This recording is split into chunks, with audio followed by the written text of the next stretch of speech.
બોટાદમાં pre monsoon કામગીરીના નામે મોટો ભ્રષ્ટાચાર। એક તરફ નદી ઊંડી કરવાની તો બીજી તરફ બુરાણની નીતિથી લોકોમાં ભારે આક્રોશ। ચોમાસાની ઋતુ નજીક આવતા જ બોટાદ નગરપાલિકા દ્વારા શહેરમાં પ્રી મોન્સૂન કામગીરી શરૂ કરવામાં આવી છે। જો કે આ કામગીરી માત્ર કાગળ પર કે ભ્રષ્ટાચારની આડમાં થઈ રહી હોય તેવા ગંભીર આક્ષેપો સ્થાનિક નાગરિકો દ્વારા લગાવવામાં આવી રહ્યા છે। અજીબ વિરોધાભાસ, એક તરફ ખોદકામ, બીજી તરફ બુરાણ। સ્થાનિક લોકોના જણાવ્યા અનુસાર નગરપાલિકા દ્વારા એક તરફ નદીને ઊંડી ઉતારવાનું અને સાફ કરવાનું કામ ચાલતું હોવાનો દાવો કરાય છે, જ્યારે બીજી તરફ નદીના જ અન્ય ભાગોમાં બુરાણ થઈ રહ્યું છે। તંત્રની આ અણઘડ અને વિરોધાભાસી નીતિને કારણે ચોમાસામાં પાણીના નિકાલની સમસ્યા હલ થવાને બદલે વધુ વણસે તેવી ભીતિ સેવાઈ રહી છે। નદીમાંથી નીકળેલી માટી અને કચરાના નિકાલની પ્રક્રિયામાં પણ કોઈ પારદર્શિત નથી। જનતાની માંગ ઉચ્ચ સ્તરીય તપાસ થાય। બોટાદના જાગૃત નાગરિકોનું કહેવું છે કે પ્રી મોન્સૂન કામગીરીના નામે જનતાના ટેક્સના પૈસાનો મોટો ભ્રષ્ટાચાર થઈ રહ્યો છે। જો આ કામગીરીની યોગ્ય તપાસ નહીં થાય તો આગામી ચોમાસામાં સામાન્ય વરસાદમાં પણ શહેરમાં પૂર જેવી સ્થિતિ સર્જાઈ શકે છે। SG news Gujarati, Botad.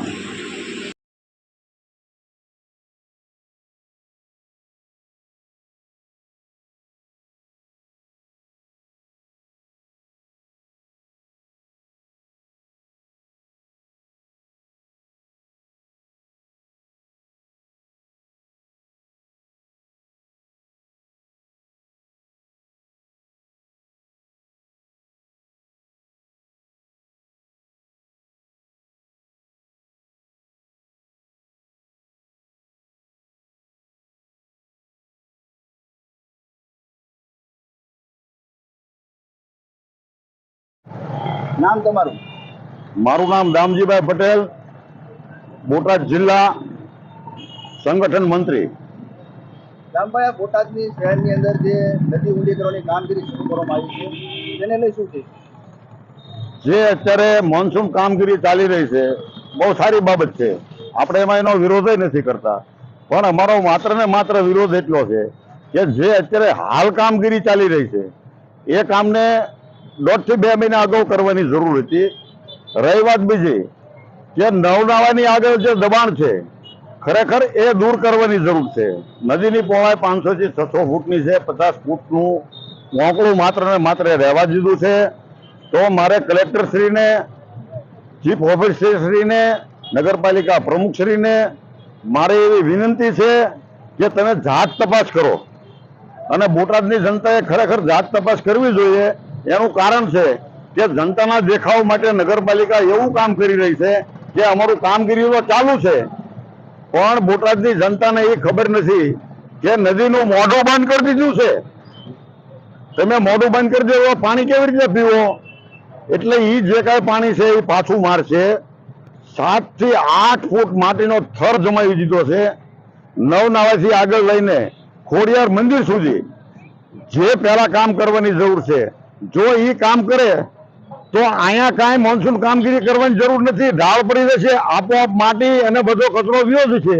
હર હંમેશ માટે કામ સારું થઈ જાય એવું છે, પણ આ સત્તાધીશો આપણું કાંઈ સાંભળતા નથી। અમારી વારંવાર રજૂઆત છે કે ભાઈ તમે ખરેખર જે સફાઈ કામ કરવાનું છે, જે તમારે માટી કામ કરવાનું છે એ તમે આગળથી કરો।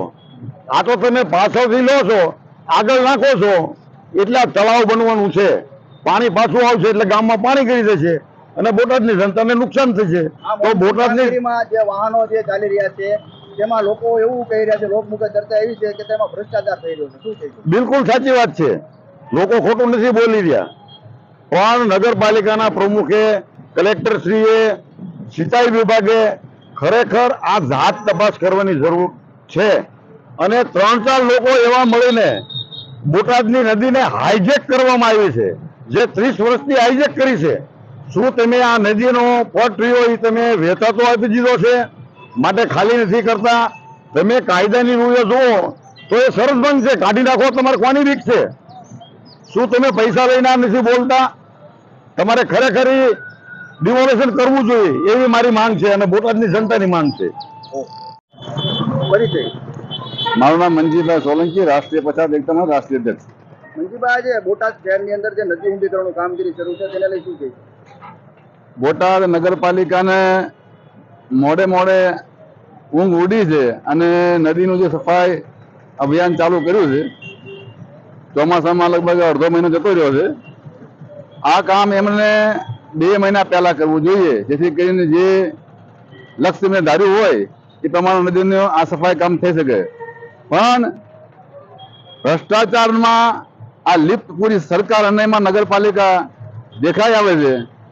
આ નદીની પહોળાઈ અહીંયા જ્યોતિગ્રામ સર્કલની પાસે સાડી 600 ફૂટની આસપાસ છે, પણ આગળ જતા માત્ર 50 ફૂટ રહી ગઈ છે. અને આ નદીની અંદર આગળ દબાણ કરી અને દબાણ કરતા એમાં લીંબુડી અને અન્ય ફળદાયી ઝાડવા રોપ્યા છે, એ પણ ગેરકાનૂની છે.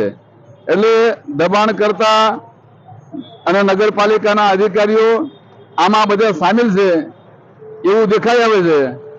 અને મારી પાસે તમે જોઈ જવો છો, આ ટ્રેક્ટરના જે ફેરા છે એ અડધા ટ્રેક્ટર ભરે છે અને માત્ર ને માત્ર કામ દેખાવો છે કે અમે કામ કરી રહ્યા છીએ. એમાં પણ ખુલ્લો ભ્રષ્ટાચાર થઈ રહ્યો છે અને બોટાદની જનતાના ટેક્સના નાણાંનો ખુલ્લો દુરુપયોગ થઈ રહ્યો છે. એટલે આ ભાજપ સરકારની માલપા માત્ર ને માત્ર ભય, ભૂખના ભ્રષ્ટાચાર સિવાય બીજું કાંઈ દેખાતું નથી. તમારી કેવી માંગ છે? અમારી માંગ એવી છે કે આ ટેક્સના નાણાંનો સદુપયોગ થાય, સફાઈ કામ પૂર્ણ થવું જોઈએ અને આગળ થયેલું દબાણ એ એકદમ ખાલી થવું પડે. ને આ જે પાણીનો જે ઠેલ પાછો મારશે એ બોટાદની જનતાના ઘરે ઘરે પાણી ભરાય છે, એમાં પણ લોકો નુકસાન થાય છે. એટલે આવું થવું જોઈએ નહીં, આનો સદભાવ અને સદુપયોગ થવો જોઈએ.